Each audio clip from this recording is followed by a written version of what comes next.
आनंदवर्धन अपने लक्षण ग्रंथ ध्वन्यालोक में इन तीनों विप्रतिपत्तियों का, तीनों विरोधी दलों का उत्तरोत्तर श्रेष्ठ मान करके इनको उपस्थापित किया है।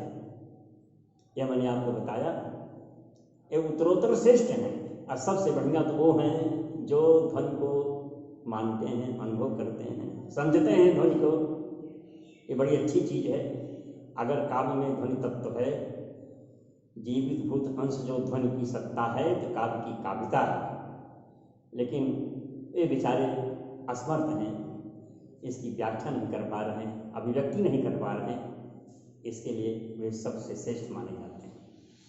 लेकिन सबसे गए गुजरे तो वे हैं जो ध्वनि को मानते ही नहीं। उसमें भी तीन तीन दल। इन तीनों दलों का बड़ा अच्छा कल के में वर्णन किया था। कैसी वृत्ति खंड में कैसी चर्चा करते हैं वर्धमाचार्य जी, जरा उन पर सत्य पर ध्यान दीजिए।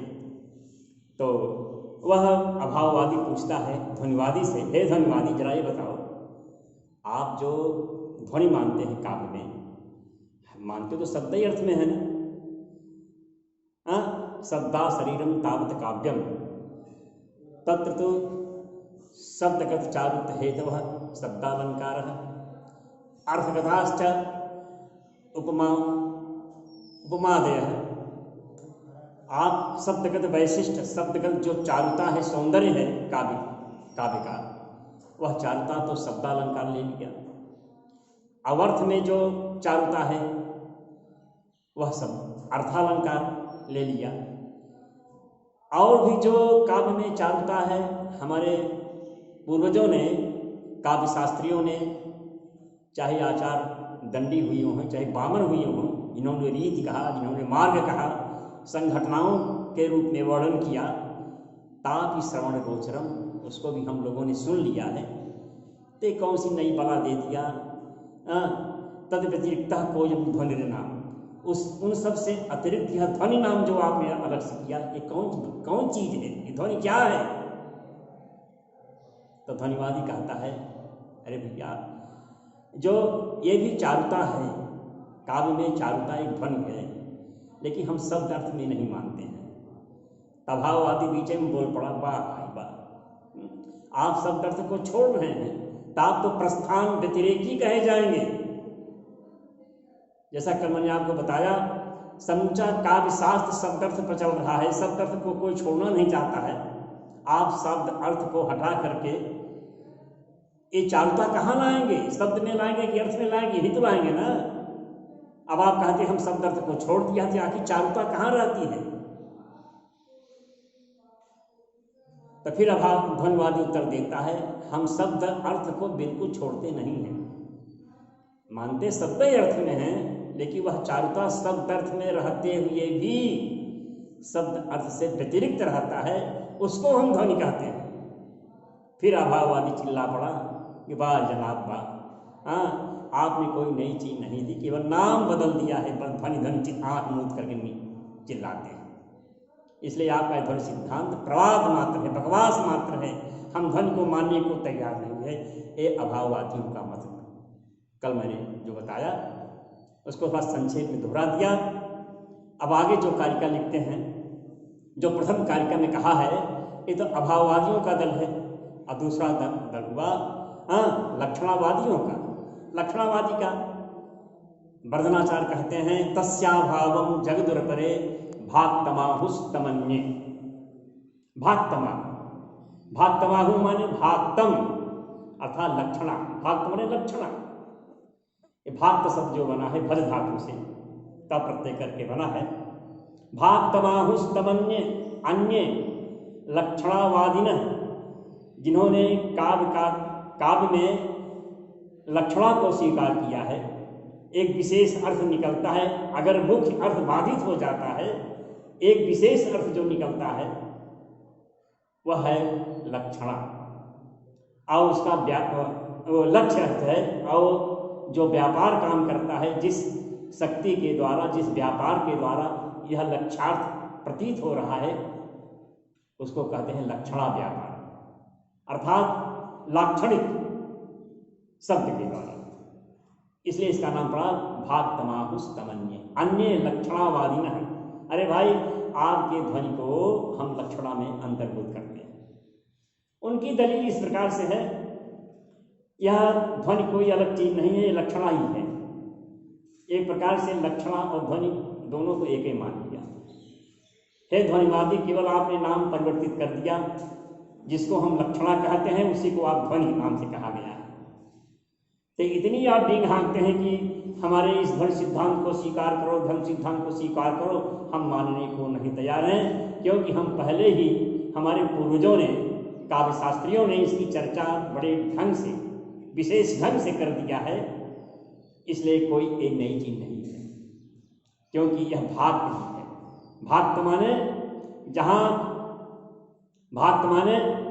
जहां मुख्यार्थ का बाद हो जाए, मुख्य अर्थ का भंजन हो जाए, मुख्य अर्थ को हम तोड़ दें, तो जो व्यापार काम करता है, एक लक्षणा व्यापार एक अन्य अर्थ की प्रतीत होती है, जिसको लक्षार्थ कहते हैं। जैसे गंगायाम घोषा है, गंगायाम घोषा, एक उदाहरण दे रहा हूं।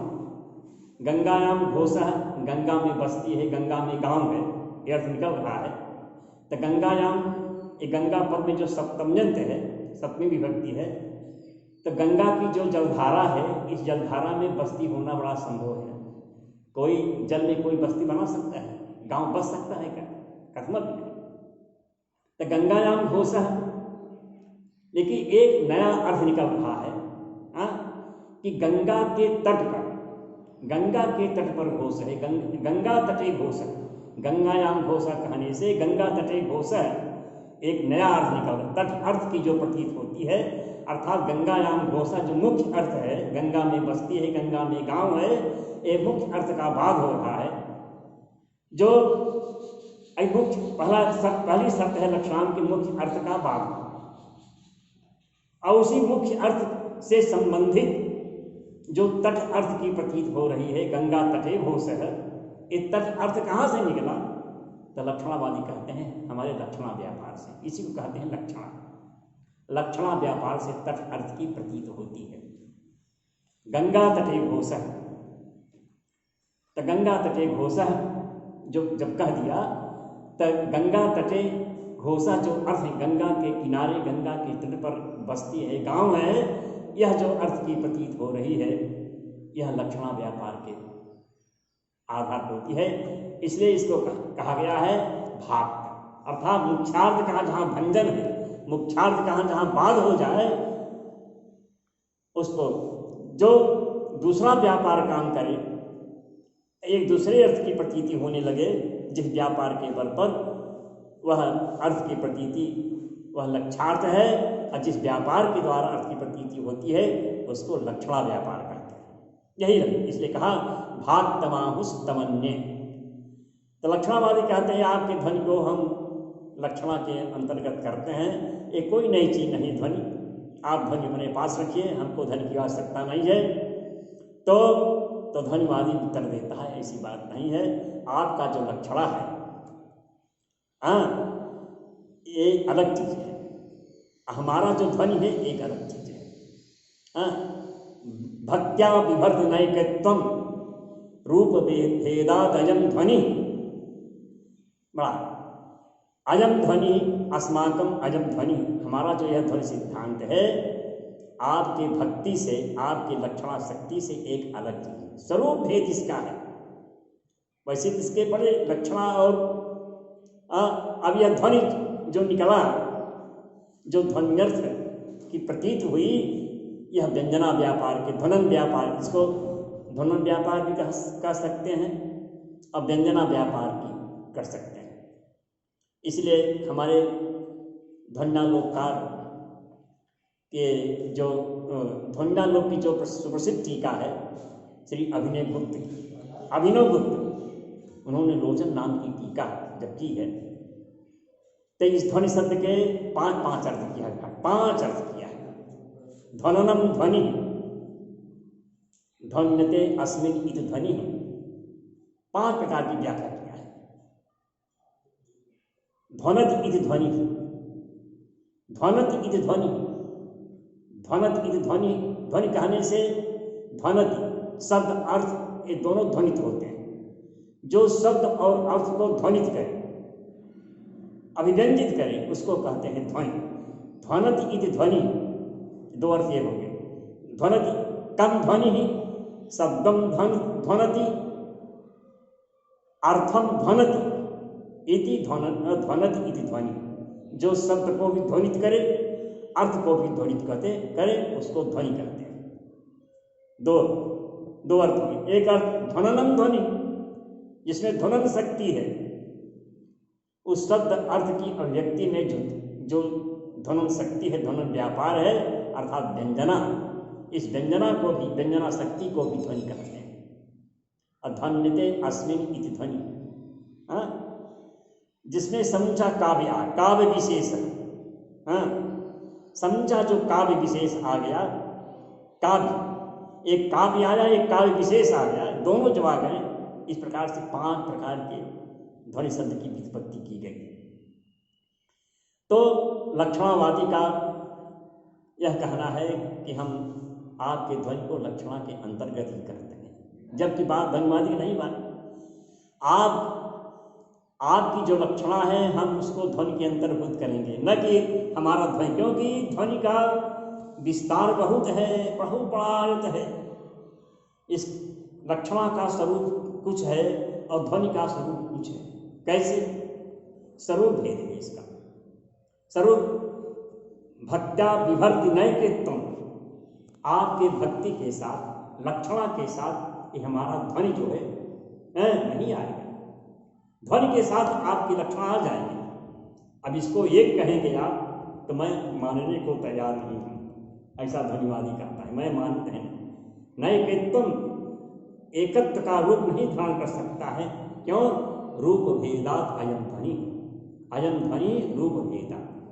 क्यों? कारण है रूप भेदात, स्वरूप, दोनों का स्वरूप भेद और है।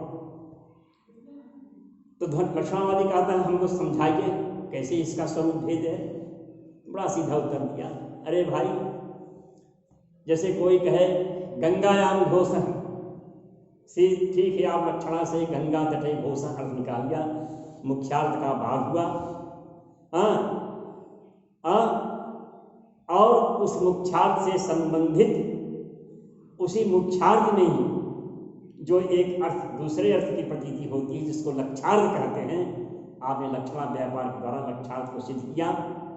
लेकिन सीधे वक्ता कह देता गंगा तटे घोषः। कोई आदमी प्रयागराज से गया, दक्षिणांचल में, दक्षिण मद्रास इत्यादि में गया, और मद्रासी पूछता है कि अरे भाई साहब, आपका घर कहाँ है, कहाँ से आए हैं आप? तो यह ना कह करके मैं प्रयाग से या इलाहाबाद से आ रहा हूँ, बल्कि ये कह दे हमारा जो निवास स्थान है गंगायाम घोषः। ये नहीं कहा गंगा तटे घोषः। हालांकि गंगा तटे घोषा होता ही है, गंगा के किनारे ही बस्ती संभव है, लेकिन गंगायाम घोषः है, गंगा से बिल्कुल मिला जुला हुआ। द गंगायाम कहने से एक नए अर्थ की प्रतीति हो रही है। वो क्या है कि हमारा, क्योंकि गंगा जो है वह शैत्य पावनत्व को सूचित कर रहा है। ऐसी शीतलता, हमारी बस्ती, हमारा गांव ऐसे शैत्य जगह में है, ऐसे पावन जगह में है। उस बस्ती का जो पावनत्व है, शैत्य गुण है, और कहीं नहीं है, इसलिए हमने गंगायाम घोषा है। तो जो अब यहाँ शैत्य, शीतलता और पावनता, शीतलता और पवित्रता का जो अर्थ निकल रहा है, उस शब्द को यहाँ कोई केवल गंगायाम घोषा कहा, लेकिन एक और नए अर्थ की सर्जना हो रही है। शैत्य और पावनत्व का जो गुण है, उस वक्ता का एक प्रयोजन है। इस प्रयोजन की सिद्धि के लिए आपके लक्षणा में मुख्यार्थ बाद होने पर भी लक्षार्थ की तट अर्थ की प्रतीति कराया, लेकिन शीतलता और पावनता का जो गुण है, यह आपके लक्षणा से यह लक्षार्थ नहीं प्रतीत हो सकता है। इसका कोई दूसरा व्यापार आएगा, जिसको कहेंगे व्यंजना व्यापार। सहित और पावनत्व यह जो व्यंग्यार्थ की प्रतीत होती है, व्यंग्य अर्थ की प्रतीत हो रही है, यह केवल व्यंजना व्यापार के बल पर है। यह व्यंजना क्या है? यही ध्वनि है और कोई नहीं चीज है, ध्वनि है। ये ध्वनि के बल पर, क्योंकि ध्वनि माने व्यंजना व्यापार में ध्वनिनम ध्वनि कहा गया है। ध्वनि माने व्यंजना व्यापार भी होता है। इस ध्वनि व्यंजना व्यापार के द्वारा जो ध्वन्यर्थ प्रतिमानार्थ की प्रतीत होती है, सहित पावनत्व गुण जो है, इस अर्थ की जो प्रतीत होती है गंगायाम घोषा कहने में, यह व्यंजना व्यापार के बल पर ही संभव है। यही ध्वनि, इसी को भी ध्वनि कहती हैं। इसका स्वरूप आपका लक्षणा का स्वरूप कुछ है, हमारे ध्वनि का स्वरूप कुछ दूसरा है। इसलिए लक्षणा और ध्वनि दोनों एक कभी नहीं हो सकते हैं। इसका स्वरूप भेद है, इसका विषय भेद है, इसका काल भेद है, कभी एक हो ही नहीं सकते हैं। इसलिए ध्वनि सिद्धांत की स्थापना जब कर दिया। और तीसरा जो वाद है अलक्षणीयतावाद, कहेंगे बेचारे तो सबसे बढ़िया है, कम से कम ध्वनि को मानते तो हैं।